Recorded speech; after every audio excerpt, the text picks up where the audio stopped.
Well, we left our home in Ohio for a little trip out to Colorado, near Boulder, Colorado, here in early March.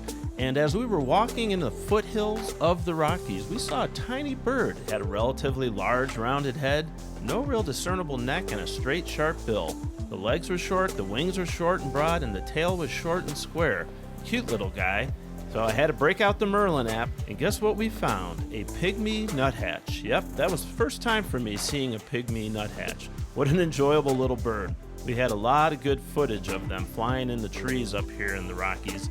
And again, we weren't too high up. We were probably at around 6,000 feet, so not too far up.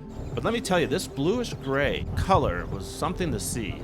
So we came to find out that these energetic songbirds forage by climbing pine trunks and branches to search under the bark in needle clusters for insects and seeds.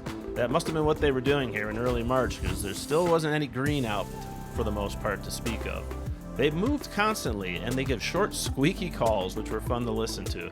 Often they were mixing with chickadees, kinglets. There were some other songbirds, but these Pygmy nuthatches are highly social. They breed cooperatively and also pile in to cavities in groups to roost communally on cold winter nights, because I'll tell you what, it still's getting cold here at night. Now, they live in pine forests in western North America, especially favor more ponderosa pine forests. They're typically found at lower and middle elevations where the ponderosa pine grows. So apparently they can sometimes occur up to 10,000 feet. But in our case, again, we were only at about 6,000, so it seemed like a good sweet spot for them. So if you ever make it out to the Rocky Mountains or somewhere in Northwest America where you get to see these birds, I hope you get a chance to see the Pygmy Nuthatch. What a fun experience this was.